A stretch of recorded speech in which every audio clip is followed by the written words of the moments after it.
안녕하세요. 반갑습니다. 트립컴퍼니 도쿄 시내는 아니고 근처 후지산의 가와구치코에서 인사드립니다. 일본 수도이자 최대 도시인 도쿄 때문에 그 안에는 정말 막대한 컨텐츠가 있고 초심자 입장에서 여행 계획할 때 되게 막막한 감이 있어요. 이번 비디오는 그런 분들을 위해 준비한 비친 도파민의 도쿄 36시간입니다. 정말 이렇게만 따라하면 도쿄 여행의 정수들만 뽑아먹는 36시간. 네, 그럼 저와 함께 도쿄 여행에 대해 좀 더 알아보자고요.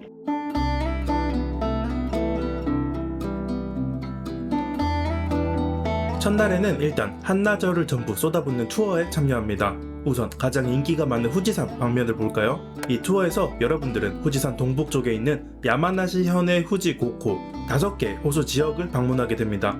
물론 도쿄 전망대에서도 날씨가 좋으면 후지산이 보이긴 해요. 하지만 일본을 상징하는 이 거대한 산, 가까이서 보면 정말 비현실적으로 웅장하거든요. 때문에 멀리서 저게 후지산이구나 하고 감상하는 것과 이렇게 후지 고코에 방문해 직접 그 위용을 체감하는 것은 전혀 다른 경험이라는 걸 강조하고 싶어요. 후지산 투어에 주로 포함되는 지역은 이렇습니다. 가장 유명한 가와구치코의 오이시이 공원, 후지산이 가장 넓고 크게 보이는 명소예요. 로손 편의점도 있죠. 일본의 독특한 도시 감성이 후지산과 더해져 인기가 많습니다. 오시노하카이는 8개의 연못이 있는 작은 마을이에요. 너머의 후지산도 산인데 연못 물이 참 맑고 고와 보기만 해도 속이 시원해지는 멋진 공간. 마지막은 아라쿠라산의 생겐신사. 이 사진을 보신 적이 있나요? 네, 바로 여기에요. 빨간 신사의 탑과 후지산이 한 화면에 최고죠. 넓은 후지산 뷰나 편의점은 후지산 반대쪽 시즈오카에서도 가능하지만 이 생겐신사의 뷰는 후지산 전체를 통틀어 유니크합니다. 일본 최고의 사진 스팟 중 하나예요. 두 번째 투어는 가마쿠라 에노시마 방면입니다. 요코하마 넘어 사가미만에 있는 전통적인 관광지죠. 도쿄권 학교에서 소풍 간다 하면 에노시마, 그런 느낌. 일본 최초의 막부인 가마쿠라 막부가 여기 있었던 만큼 도쿄보다 훨씬 역사가 길기에 굉장히 유서 깊은 신사와 절이 여럿 있습니다. 여기 투어에서는 다음과 같은 지역을 방문하게 돼요. 첫 번째, 데부리 있는 가마쿠라 고토쿠인. 이 데부리 가마쿠라의 랜드마크입니다. 두 번째는 같은 가마쿠라의 하치만구. 고토쿠인과 다르게 여기는 신토의 신사고요. 전쟁과 사무라이의 신 하치만을 모시는 곳이에요. 세 번째는 에노덴이라는 전차입니다. 전차를 타고 이동하는 중에 슬램덩크 스팟으로 유명한 가마쿠라 고교를 들리고요.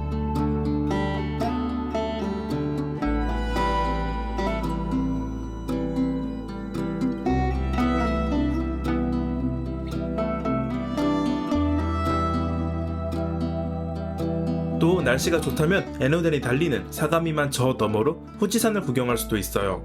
마지막은 에노시마 섬입니다. 여기에도 역사가 깊은 벤자이텐 신사가 있고요. 풍경을 보는 재미는 덜했던 가마쿠라 대비 섬의 높이가 다이나믹하기 때문에 전망대로서도 눈이 즐겁습니다.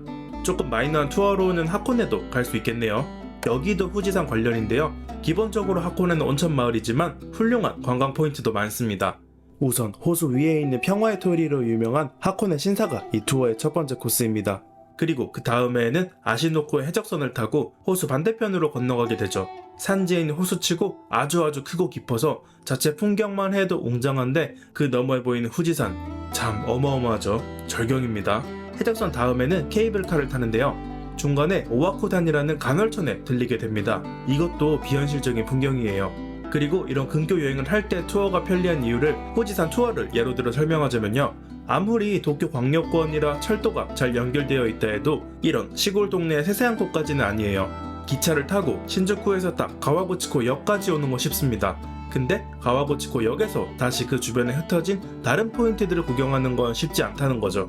자전거를 타기에는 너무 먼 곳도 있고 지역 버스로 왕복하기에는 번거롭고 생겐신사는 아예 철도역으로 떨어져 있고 오시노 하카이는 다시 다른 마을로 가는 버스라 자유여행에서는 동선에 넣는 걸 고려하기도 어렵고 하지만 버스 투어에서는 효율적으로 모든 곳들을 하루 만에 소화할 수 있다는 거죠. 이런 투어들은 전부 클룩에 등록되어 있는데요. 조금씩 지역들을 믹스한 곳도 있어요. 기본적으로는 후지 고코 투어인데 거기 하코네 간헐천 오와쿠다니만 섞은 거, 그리고 이런 옵션은 하코네 위주의 후지산 오시노하카이만 추가한 거, 여러분의 취향에 맞게 고르면 되겠습니다. 장소 설명은 제가 다 해드렸으니까요. 그렇게 먼 지역 투어 갔다 오면 저녁 직전인데요. 여기서는 두 가지 루트가 있어요. 첫 번째 루트의 메인은 전망대에 야경을 보러 가는 거예요. 제가 추천하는 전망대는 다시 여기서 두 곳, 시부야 스카이와 로폰길스의 도쿄 시티뷰입니다. 시부야 스카이는 코로나 이후 떠오른 핫한 전망대예요. 이름답게 시부야 한복판에 있고요. 시부야 스크램블 스퀘어라는 멋진 신축 빌딩 꼭대기에 있죠. 시부야 스카이의 장점은 야외 대기 아주 넓다는 거. 여기는 옥상 전체가 전망대입니다. 이 시원함에 비길 수 있는 전망대는 세계를 통틀어도 그렇게 많지 않아요. 때문에 시부야 스카이 입장 경쟁이 아주 치열한데요. 저녁 시간에 들어가고 싶다면 2주 전에 자정 딱 되자마자 클룩에서 바로 예약을 완료해야 합니다. 그렇게 기다리고 싶지 않다면 로pongi 힐스에 있는 도쿄 시티뷰도 좋아요. 시부야와 다르게 실내입니다만 여기도 큰 장점이 있습니다. 바로 도쿄의 마철로들과 아주 가깝다는 거. 빨간 도쿄타워와 근처의 묵직한 스카이라인이 가장 잘 보이는 곳이 바로 도쿄 시티뷰예요. 물론 경쟁이 치열하지 않아 거의 언제나 저녁시간 티켓을 살 수 있다는 것도 좋고요. 그 전후로는 자유롭게 놀면 되는데 만약 시부야 쪽에서 좀 특이한 경험을 하고 싶다. 그러면 고카트를 탈 수 있겠네요. 이것도 클룩에서 쉽게 예약할 수 있고요. 그 외에는 로pongi든 우에노든 신주쿠든 시부야든 자기 숙소 근처 번화가에서 편하게 먹고 마시면 되겠습니다. 두 번째 루트는 이자카야 및 바 크롤링에 참여하는 거예요. 다른 사람들과 어울려보고 싶다 하는 사람에게 딱이죠. 특히 이건 서양인, 그중 미국인에게 인기가 많은 컨텐츠라 되게 아시아 사람이 많은 타 지역 투어와 느낌이 달라요. 지역은 시부야, 신주쿠 두 곳이 있는데 저는 신주쿠 쪽을 조금 더 추천합니다. 시부야보다 좀 더 일본스러운 느낌이 진하거든요. 일반적인 이자카야에 가기도 하고요. 또 거기서 사케 테이스팅을 하기도 하고 가라오케 펍에서 노래를 부를 수도 있습니다. 물론 그런 이자카야에 혼자 가서 마실 수도 있어요. 하지만 비슷한 목적, 일본의 이자카야를 즐기고 싶다. 이 마음으로 모인 다른 외국인들과 즐길 수 있는 기회는 그렇게 많지 않기에 정말 색다른 컨텐츠입니다. 마찬가지로 클룩에서 원클릭으로 쉽게 예약할 수 있어요. 이제 숙소로 돌아갈 차례입니다. 이렇게 투어 위주로 여행한다면 기본적으로 신주쿠가 좋습니다. 근교 여행 투어도 이자카야 크롤링도 전부 신주쿠니까요. 하지만 나리타 공항을 편리하게 오가고 싶다면 우에노도 좋은 선택이에요. 여기서 케이세이 스카이라이너를 타는 게 가장 무난한 공항편이거든요. 클룩 티켓이 현장보다 5,000원 가까이 저렴하니 우에노에 머문다면 호텔과 교통편 한 번에 클룩에서 예약할 수 있습니다.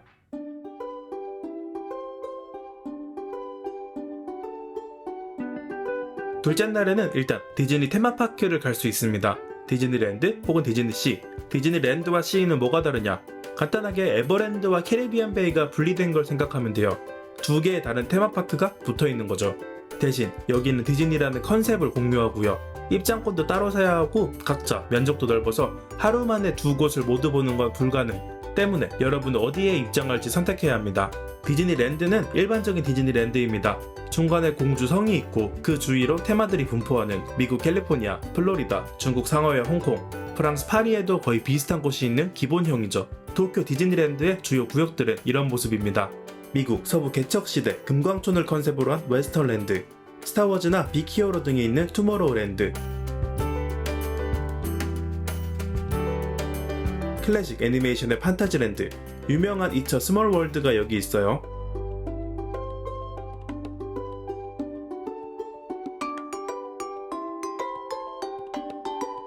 신축 어트랙션의 미녀와 야수는 그 디즈니에서도 훌륭한 퀄리티를 자랑합니다.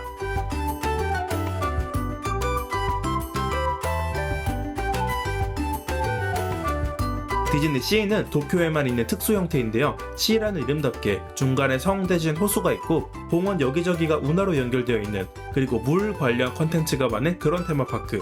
디즈니 시의 주요 구역은 다음과 같습니다. 뉴욕 한국풍의 아메리칸 워터프론트, 최고 인기 시설인 소아링이 있는 중간의 하버, 인디아나 존스가 있는 로스트 리버, 알라딘, 신바트 느낌의 아라비안 코스트, 화산 내부를 활용한 미스테리어스 아일랜드, 인어공주의 머메이드 라군. 지상과 지하 느낌이 전혀 다른 게 환상적이에요. 그리고 최근에는 라푼젤, 겨울왕국의 판타지 스프링스까지 추가됐죠. 디즈니 테마파크 티켓은 편리하게 클룩에서 구입할 수 있고요. 오사카, 유니버설과 다르게 별도의 익스프레스 패스는 없어요. 디즈니랜드와 디즈니시는 정말 크고 할 것도 많아서 아침에 들어오면 하루 종일 놀고 나오는 형태로 즐기게 돼요. 저녁까지 굳이 있어야 해? 하지만 디즈니 테마파크의 하이라이트가 저녁에 진행되는 쇼다 보니 퍼레이드도 있고 불꽃놀이도 있고, 그래서 여기는 하루를 통으로 배정한다 보면 되겠습니다. 식사도 두 끼 모두 안에서 먹어요. 하루 종일 한 장소에 있기는 아깝다. 그러면 좀 더 다양한 경험을 하는 루트입니다. 우선 아침에는 워너브라더스 스튜디오로 갑니다. 보통 해리포터 투어라 불리는 그곳. 오사카 유니버설의 해리포터에서는 놀이기구를 타고 그랬다면 여기는 그 영화가 어떻게 만들어졌는지를 보여주는 곳. 세트, 소품 제작 과정부터 그 실물 크기 전시까지 전반적인 퀄리티가 상상 이상으로 좋으니 해리포터 팬이라면 꿈같은 경험을 할 거고요. 그냥 영화 정도만 재밌게 봤다 해도 아주 즐거울 거예요. 그리고 디즈니랜드는 가까운 홍콩, 상하이에도 있지만 이 해리포터 투어는 저 멀리 영국 런던 근처에 하나 있다는 거. 그래서 이것도 도쿄의 굉장히 유니크한 경험이죠.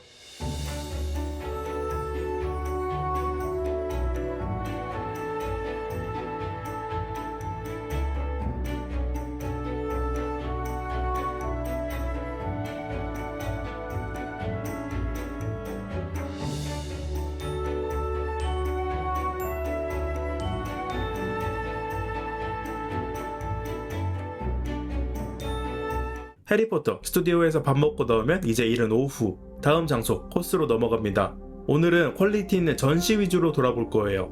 우선 긴자 아트 아쿠아리움은 일본의 클래식한 번화가 긴자에 있는 독특한 형태의 수족관입니다. 2022년에 도쿄 한복판, 그것도 긴자에 개장한 만큼 절대 일반적일 수가 없죠. 보이와 물고기는 전부 금붕어인데 아주 다양한 종류의 금붕어가 있고요. 또 그거를 일본 전통 컨셉 및 세련된 조명과 섞어 정말 이색적인 경험을 관람객에게 선사해요. 분명 수족관인데 미술관의 느낌이 나고, 미술관 같은데 가만 보면 아쿠아리움이고, 아트 아쿠아리움이란 이름이 그만큼 어울릴 수 없겠습니다.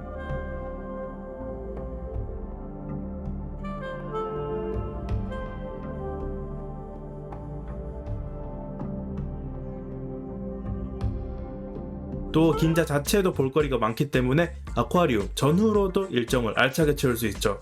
평범한 문구점도 긴자에서는 퀄리티가 급상승하고요. 어딜 가나 있는 무인양품도 긴자 플래그십 스토어는 달라요.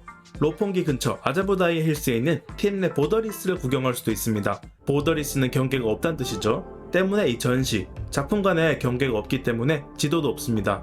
여러가지 아트가 구분지어지지 않고 연결되는 독특하고 환상적인 경험을 즐겨보세요.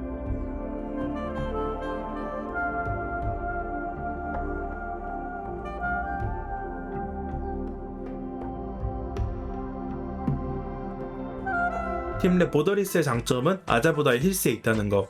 이 건물은 로폰기 힐스를 개발한 모리건설이 2020년대 들어 완공한 신축 마철로인데요. 건축, 상점, 소비 경험 모든 분야에 걸쳐 혁신을 이뤄 현대 도쿄가 나아가야 할 방향을 제시했다고 평가받고 있어요. 평소에 백화점, 몰, 이런 상업 공간 구성에 관심이 많았다면 굉장히 흥미롭게 구경할 수 있는 곳이죠. 마지막은 팀랩 플래닛 도요스에 있습니다. 팀랩이 지금과 같은 명성을 얻게끔 한 유명한 전시인데요. 아자부다이 힐스의 보더리스에 앞서 여기 플래닛이 있었죠. 빛, 물, 자연을 색다르게 느낄 수 있는 플래닛. 개인적으로는 여전히 팀랩 전시 중 최고라 생각합니다.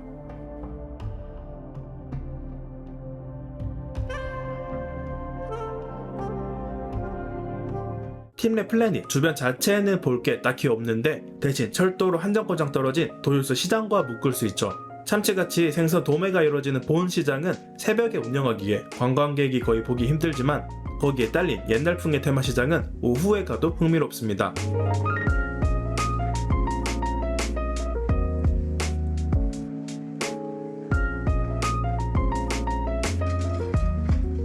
긴자 아트 아쿠아리움, 팀랩 플래닛과 보더리스 전부 클룩에서 티켓을 살 수 있는데 QR코드 형태라 교환 없이 바로 인식기에 찍으면 되고요. 티켓 창구에 줄 안 서고 편하게 들어갈 수 있어요. 그리고 이 일정의 마지막 코스, 방금 소개한 도요스 시장에 붙어있는 센캬쿠 만요 클럽입니다. 간단하게 말하자면 목욕탕 겸 호텔. 팀랩 플래닛에 간다면 여기 이동이 아주 수월해요. 아자보다 힐스나 긴자에서 온다면 조금 철도를 타야 하고요. 따뜻한 조교기나 목욕물은 온천으로서의 기본. 그것만이라면 굳이 여행 코스에 들어가진 않았을 거예요. 하지만 여기는 도쿄 시내와 중간에 바다를 두고 있고 여기 목욕탕과 조교탕에서는 그걸 멋지게 구경할 수 있죠. 저녁을 여기서 먹는 걸로 계획해도 괜찮아요. 뷔페가 상당히 잘 나오거든요. 클룩에서 데이스파 패키지를 구매할 수 있는데 뷔페가 포함된 옵션도 있고 그냥 음료만 주는 것도 있어요. 여기서 저녁 밤까지 놀아도 되고요. 또 이 시조바의 역은 유리카모메 라인에 있거든요. 그 노선의 다른 역에는 그 유명한 오다이바도 있습니다. 더 늦게까지 일정을 소화하고 싶다면 온천이 끝나고 오다이바 아쿠아시티로 이동해 이쪽의 야경을 봐도 좋겠네요. 그러면 마무리하기 전엔 오늘 알아본 도쿄의 도파민 뿜뿜 36시간을 정리해볼까요?